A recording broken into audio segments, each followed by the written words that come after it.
pleased to have Jane Yeh here at poetryEast.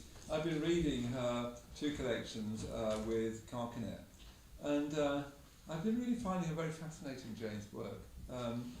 There's this almost, at times, almost deadpan kind of delivery. The poems often appear straightforward, but don't seem to be. There's a poem in the voice of an American panda going to be released back into the wild. There's a poem in the voice of an android. There's poems for robots. There's ghosts. There's daffodils. There's also Singer Sargent's paintings.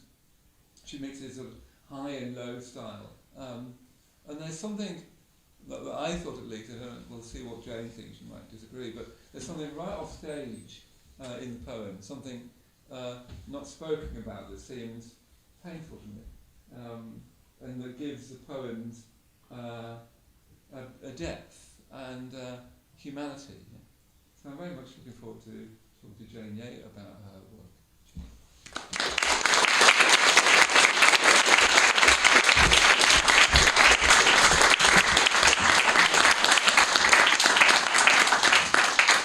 Very nice to have you at poetryEast today. So thanks for having me.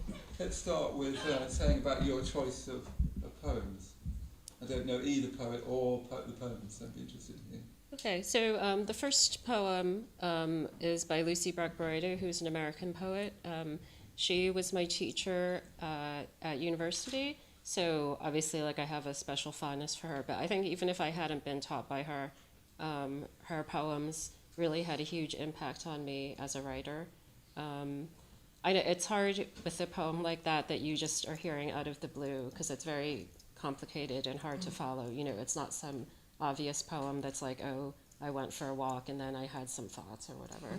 But what interests me about it, it's full of just kind of endless layers of imagery, and thus also endless layers of meaning. So you might have picked up kind of from their sort of running threads of imagery to do with bodies of water, rivers, oceans, and kind of the image of a boat or things floating in the water and moving around in the water. And I guess when you look at it, if you have time to look at it again, it's I think a poem about mourning and kind of grief. I think from the context of the book that it was published in, I think it's kind of about the death of her stepfather, who she was very close to. And so it's kind of finding these metaphors or images that are about what it's like to be grieving and to be the one that is left in this life when the other person has gone on into whatever kind of afterlife you imagine. To me, it's always just been this really magical poem. And again, something you might be able to pick up even just from hearing it for the first time. There's a lot of repetitions and kind of the musicality of the language and the sounds of the words, and very well read by this kind person. So, that kind of sensuousness of it, I guess, I also really admire. And the Terence Hayes? So Terence Hayes is another American poet. He's still alive, and I guess I hate to say he's almost middle-aged now, because I still think of him as quite young. But anyway, so he's still active. His most recent book is called American Sonnets for My Past and Future Assassin, which you might have read about, because it's been nominated for massive prizes, and it's been published in the UK as an original book as well by Penguin. It was just nominated for the T.S. Eliot Award.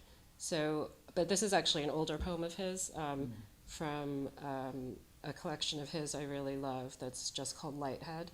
And I guess what's interesting to me about that poem and some of the other poems in the collection, he's invented sort of this almost alter ego or a character that's called Lighthead. And then in some of the poems, like that poem, it's that character kind of speaking, but obviously that character is in a lot of ways quite close to Terence Hayes himself. So that kind of use of persona really interests me a lot, I guess because I also write in personas. But the way that he does it, I think, is so sophisticated and it is very much this blurring between this persona and himself, whatever you want to say himself is. And then again, in that poem, I guess the things that I love about it, like it's quite funny, as I think people picked up on, but at the same time, of course, it's like quite deep or profound in some ways. I really love the way that it kind of just jumps from one thing to another and like one kind of topic to another. It's very strange and disjunctive, which I find interesting in poems. Like it doesn't seem to have a linear narrative or some continuous story that it's telling. But obviously, again, if you look at it more than once, you start to see threads of things, themes or ideas in it that run through it. But it sort of is hopscotching amongst them the whole time. So again, like that kind of complexity is really interesting to me as a reader. Yeah. So let's turn to your work now, Jane. I mean, one striking thing, at least a way of approaching your work, is that one learns next to nothing about you from reading poems. I think you learn that you've got a sense of humour. I think you learned something that you've got an interest in women's fashion from reading the poem. I think you like cats. What else did I think? Yeah, that's about it, I think. I can't really say whether you like androids or not. Oh yes, you obviously have a love of painting.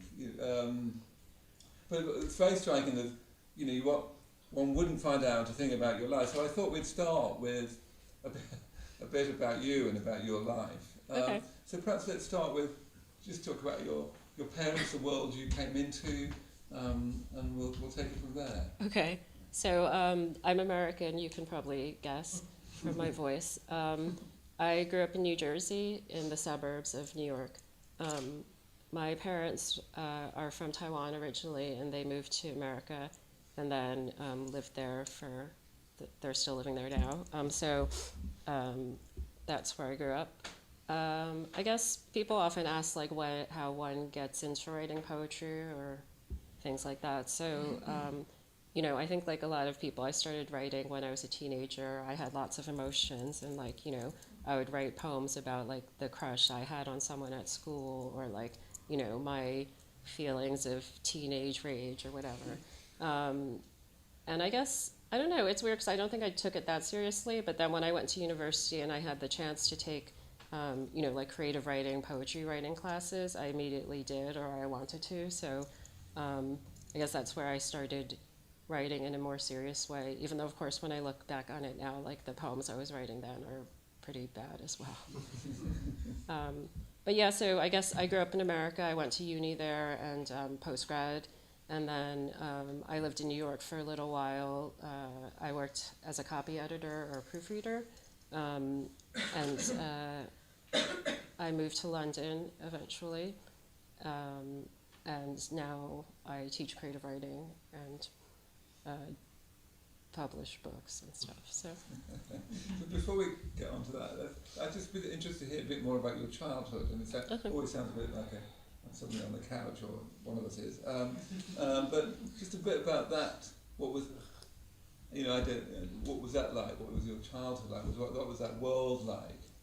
Because again, you don't get a sense of that, particularly from the poems. I mean, I guess I had like a pretty typical kind of middle-class American childhood. I was fortunate, obviously, like that my parents, owned a house, and there was like stability when I was growing up, and I lived in kind of like a nice middle-class suburb. I mean, it's always like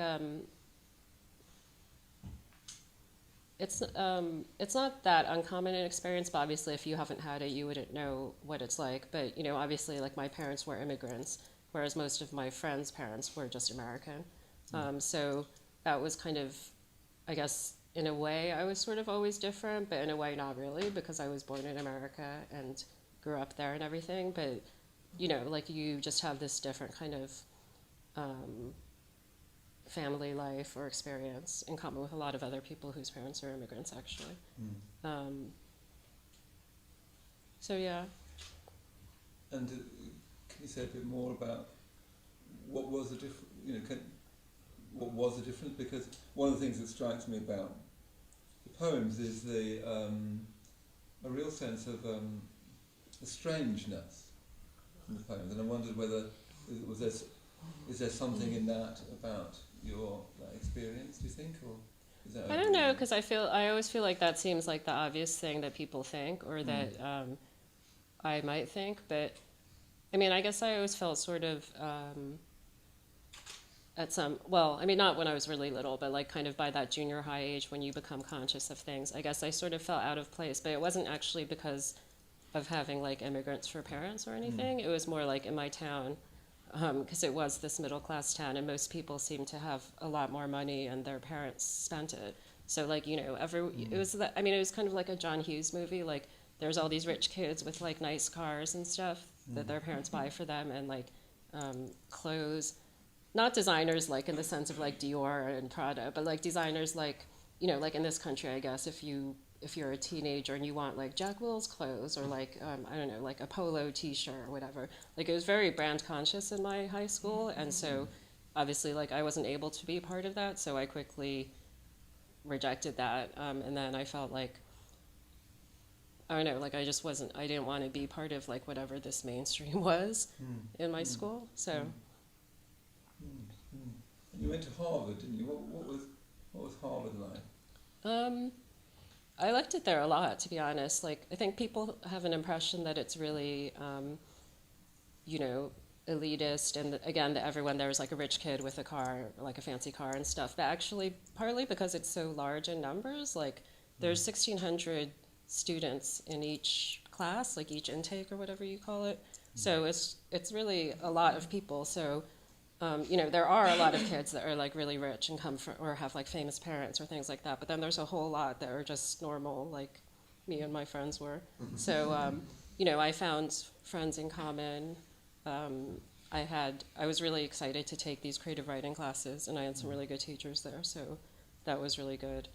I guess what I liked about it the most, although this is really the case at almost all American universities, unlike the university system here, is that you get to just take a whole lot of classes, in like lots of different subjects. It's not like super narrowly focused. So to me, that was really enriching. Like a lot of the interests, especially that are in those two books, I guess, are things that I developed there. So like I was able to take art history classes where I could study like paintings and things like that I hadn't had the chance to when I was in high school. So like a lot of things that I learned there, like I was exposed to things that like I really loved and that I still love now. So. And then you went to the Iowa Writers' Workshop, didn't you? How did you get there? And you were taught by Jory Graham as well, weren't you? Yeah. So I guess when I graduated from uni, I didn't really have any plans. Like I hadn't been very practical, I guess, in a way, or I knew that I didn't want to get like a kind of straight job like working on Wall Street or working for some company or whatever. So, but again, I didn't know what to do, and I also needed to earn money. So I had known a couple of students at uni from these creative writing classes who then went on to do MFA degrees, like Masters of Fine Arts. It's like doing an MA in creative writing here. But it's called an MFA in America. So I knew that was like a thing that existed, and that like you could possibly get a scholarship to do it, so then you wouldn't have to worry about the money. So I kind of just worked as a temp, like a secretarial temp for a year, and applied to some of these MFA programs. And then I was fortunate enough to get into Iowa and get a scholarship, so then I was able to go there. It was... I guess like the thing about Iowa that people say, which is true, is that it's a really competitive atmosphere because for whatever reason, a lot of the students that go there are very ambitious, and a lot of them have actually come out of universities where creative writing was more, in a way, more professionally taught than like the uni that I came from. So like they already knew about like what magazines to send to get published. Like they knew all this stuff about kind of like the world of poetry that I had no idea about. And they also actually were most of them were much wider read than I was at that point. Like, they read lots of contemporary poetry. They talked about these poets that I'd never even heard of at that point. So in a lot of ways, it was interesting because I learned a lot, but in a way, it was kind of a bit crushing because it seemed so competitive. And also at the same time, like when I got there, I'd written all through university and felt like, I was really interested in poetry and maybe, possibly good at it. And then when I got to Iowa, I actually had a ton of writer's block, so I didn't really produce that much, which again, like made me feel more pressured. So it was a mixed bag, I would say, I guess. And what brought you to London? So after Iowa, I moved to New York, and I was working at a newspaper. And I guess after a while, I sort of felt like I wasn't really going anywhere, even though I wasn't really trying either. But like I didn't really know how to like naturally, if you work at like a newspaper or magazine, you want to like eventually be a writer or an editor or something. I mean, but again, like I didn't even know how to get out of sort of like my entry-level job. And so I just kind of wanted to have a change, I guess, really. So a couple of my friends American friends had gone to London to do postgrad degrees, and some of them had actually managed to like get work and stay here and stuff like that. Also, obviously, it was easier back then in terms of visas and things like that than it is now. So again, like I kind of knew that was a thing that you could do. So I applied to a couple of the creative writing programs here and got into one at Manchester Metropolitan University. So I took out a loan and went there. How did you like Manchester? I liked it a lot. It's a really good program. Like it's one of the long-established ones here, even though somehow it doesn't get as much attention as like UEA, University of East Anglia. But I guess my main draw for going there was like the main poetry teacher was Caroline Duffy, and then Simon Armitage was teaching there at the time, although he was actually on leave the whole time that I was there. But which is just as well, to be honest. I don't think I would have liked that much. But at that time, anyway. So it's a really good course, and Caroline Duffy is a really good teacher. She was really like she cared about her students. She wasn't just like a big name who sort of swans about and doesn't really do any work. Like, she was teaching properly. So yeah, it was a really nice experience there, actually. So let's turn to the books. I want to start. I mean, as I say, the thing that first struck me was the lack of autobiographical content. But I have gleaned something. Like I like it for cats. You've also written about sport, haven't you, and fashion. A little bit, yeah. I think the first thing I wanted to sort of ask you about was this sense of estrangeness in the work. There's this wonderful poem called "On Being an Android," and there's a poem called "The Robots." There's this sense of estrangeness. Can you say something about that? What draws you to that? Is that what makes you write like that? I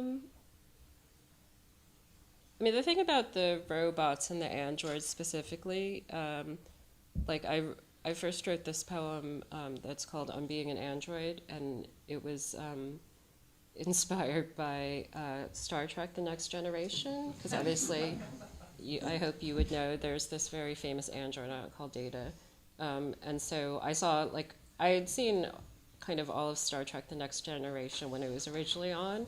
And then one night, several years ago, it was just, they used to show reruns of it on BBC Two late at night for some reason. Anyway, so it was just on, so I watched like a random episode of it, and it was called The Attack of the Crystalline Entity, and it's kind of like the backstory of Data, or part of it, and anyway, so that's what made me think about androids and try to write about them, I guess. Because there's a poem called "The Attack of the Crystalline Entity," isn't there? Yeah. In the collection. Oh, sorry, that's a different one. Yeah. No, so then I did another one that was about androids as well. I mean, I guess, like, a lot of people, the idea of androids or robots that are sentient is kind of quite interesting. Like, and especially the friendly kind, like Data, that the way that, like, they always want to be human, but they never can be. So, yeah, I mean, I guess I am interested in these kind of characters that are, like, outsiders or don't really fit in exactly.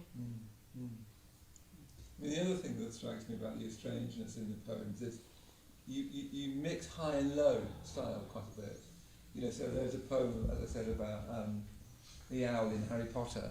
There's The Attack of the Crystalline Entry, which is a wonderful title for a poem. Wonderful poem about a walrus. But there's also poems about based on Sargent's paintings. The poem based on Watteau. Can you say something about your love of painting and that mix of high and low style, if you see what I mean? Yeah. I guess my original interest in painting was from art history classes. So, I was taught kind of like canonical Western art history, which includes a lot of kind of old master paintings. But I just really do love, like, these kind of starting from the 16th century, kind of going through the 19th century, these Western European oil paintings, like, the brushwork, the kind of technical aspects of them, I really love. I guess in a way, I'm drawn to portraits a lot in terms of art, but then also, like, a lot of my poems, you could say, are like portraits of characters or invented characters. And I guess, again, like, because I don't really write about my own life or, like, my own experiences, in a way, like, I'm sort of always looking for something to write about, like, subject material. So, like, writing about paintings or art, which is a long tradition in poetry anyway, that's something that I guess I've turned to instinctively that interests me a lot. Do you think of them as sort of ciphers for you in some way?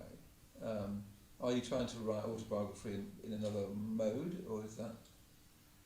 How personal do you think they might be? I don't try to do that on purpose, I think, but obviously I guess sometimes it sneaks in, or you could read poems as being, like, kind of reflecting back on my life obliquely. I guess I think of it more as, like, obviously, like, I'm kind of writing these poems that are sort of like miniature short stories almost, even, like, because they're all sort of things that I've made up or about, like, other characters rather than about me. Sorry, I just lost my train of thought. Did you decide not to write about you? Oh, yeah. So, like, I'm always, like, trying to invent or, like, imagine these other characters. But obviously, like, everything that goes into the poem is kind of some way based on my own experiences or thoughts. Like, there's no way to, like, write something that comes out of nowhere. So I guess in that way, they sort of could be said to be related to my autobiography. But I would say very indirectly, I guess. Because it seems to me there's a tension in the work that creates a kind of depth to them. Because it would be very easy. I mean, they're very funny, which is a relief in poetry, frankly. There's not enough humour in poetry. I mean, one feels constantly improved. And it's rather nice to, doesn't it?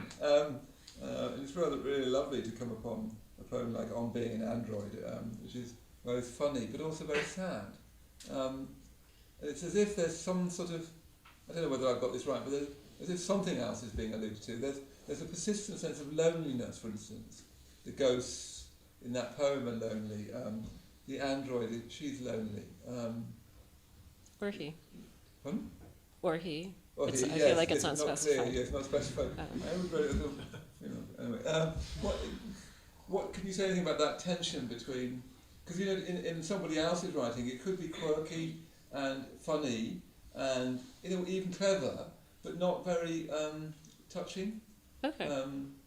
Well, I mean, I'm really glad that you find it touching, or that you picked up on, like, the kind of emotional aspects of the poems, because they aren't just meant to be like little japes or whatever, or like you say, like just being clever or whatever. So, and yeah, I guess I do tend to write, well, I mean, like, in a way you could say, or it's sort of stereotypical that poets write about like depressing emotions or like sad things or whatever. But I guess I do tend to write about kind of loneliness, or like characters that are lonely or alone or isolated or whatever. I guess that interests me just because other people, might write poems about like, I don't know, their family life, or like they write love poems to their partners or whatever, but that's just not really my cup of tea, so. Well, it's almost like some of the poems are like really solidly won't go there. Like there's sometimes a kind of droll kind of style that's almost consciously flat. So there's lots of end stop lines, for instance, which is quite unusual. Like you're really taking pains not to be sentimental, not to be emotional, and yet somehow that creates a kind of emotional poignancy about it. Very unusual mixture between the comic and the sad, particularly this sort of vein, I thought, of loneliness. There's on being an android, I think the character says, I could live in a cupboard, but where's the fun in that? which is both very, very funny and terribly sort of sad. Or, everyone admires my skin or something, but nobody wants to touch it. This lovely mix of strange and funny. For instance, the ghosts, there's this sort of loneliness, this sort of persistent sense of loneliness in there. Yeah, I guess like when you say that the tone is kind of deadpan often, or like is trying not to be sentimental, I think that's really accurate.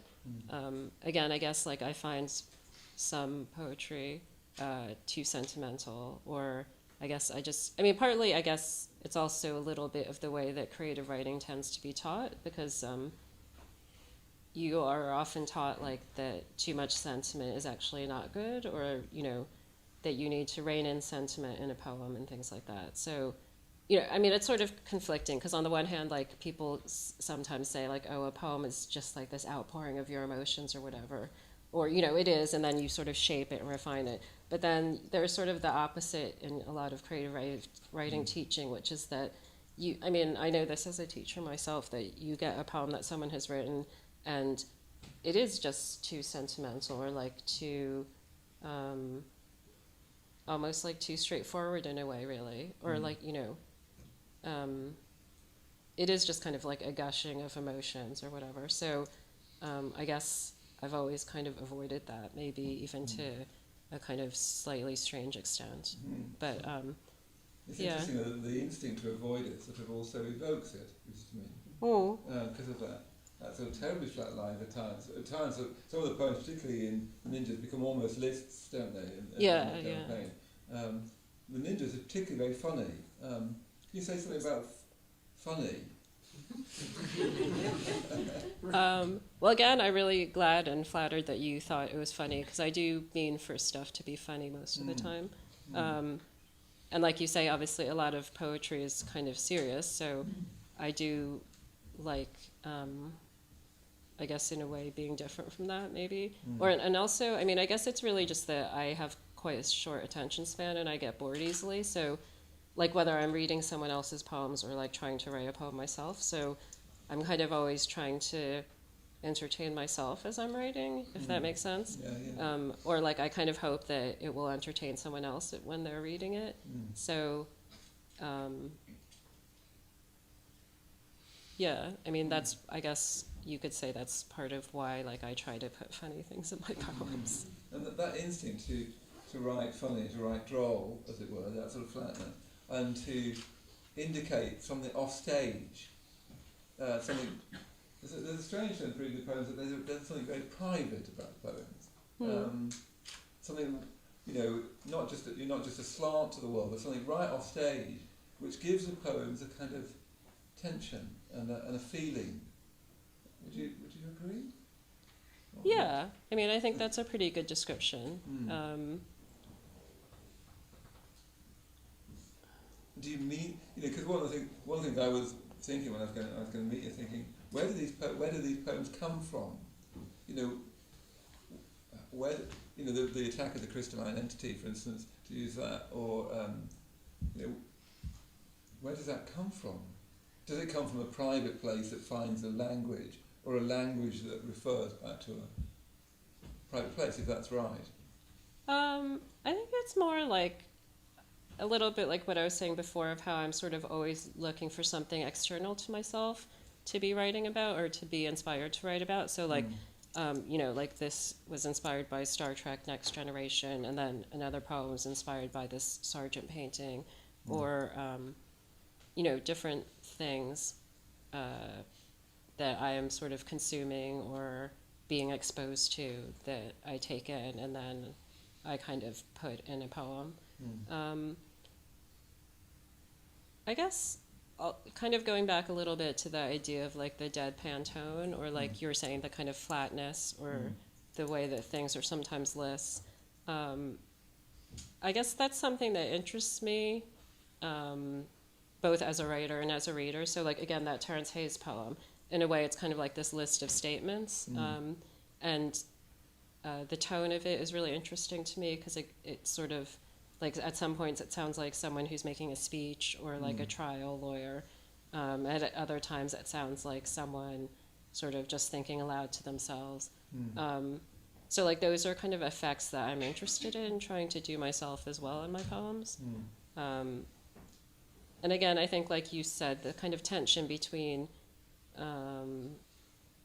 what's said and what's unsaid, or saying something in like a flat tone, even if it actually has emotion lying behind it, I guess is something that kind of tension or paradox interests me.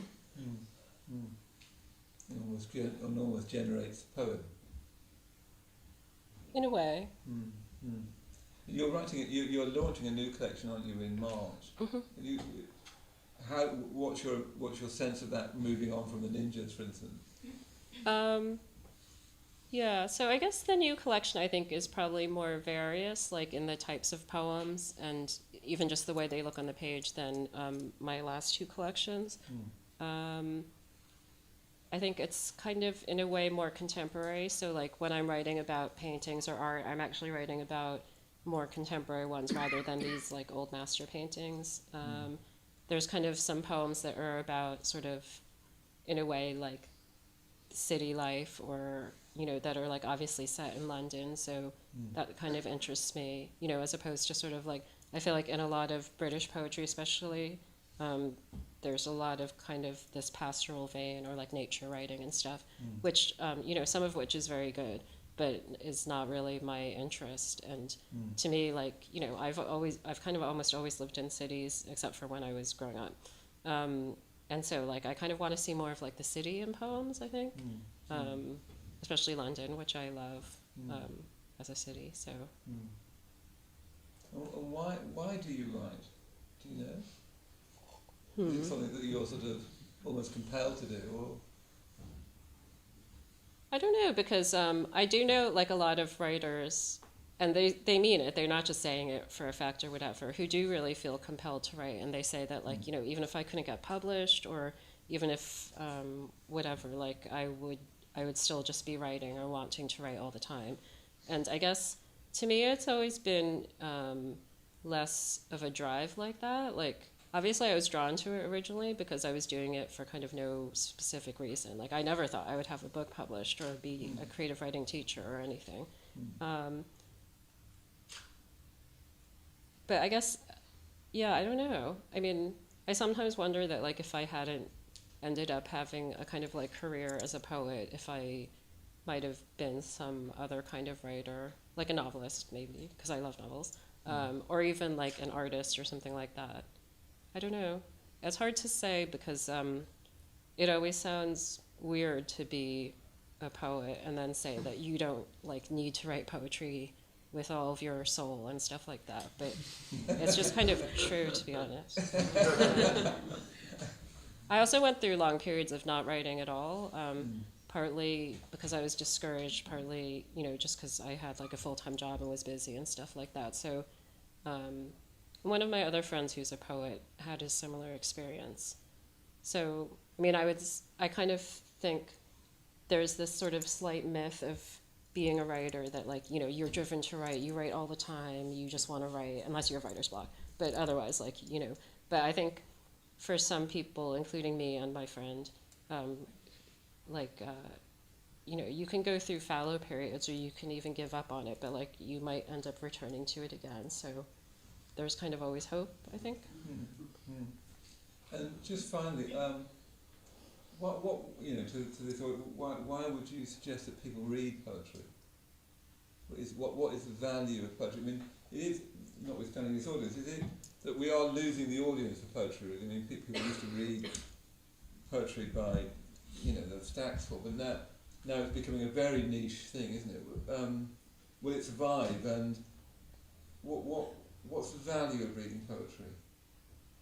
I guess to me, the reason that I want to read poetry, and I would want other people to read poetry, is just that it's not like anything else. I love novels, and I'd probably actually spend more time reading novels than I do reading poetry. But, poetry is just not like anything else. The way that, like, a poem is quite conventionally or usually quite small and compact, but it just contains all these different layers and images and meanings. And so there's just sort of, nothing else that, like, replicates that experience. And I think also, again, obviously there are examples that are not like this, but that poems with their conciseness, there's this kind of pressure on the language and kind of density of the language that, again, doesn't exist in any of the other written, using of language forms, like a play or a novel or whatever, that I find really appealing, I think. And what does that do for the reader, do you think, that density of language, that form? Does it do something sort of particular for the reader that, I don't know, the novel doesn't, or that...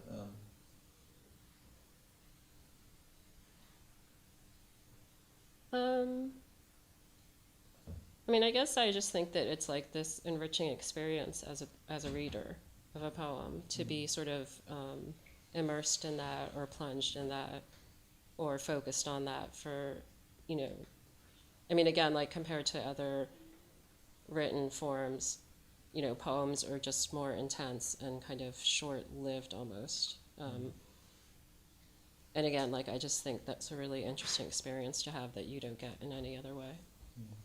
So that's a great place to finish. Thank you very much, Jane.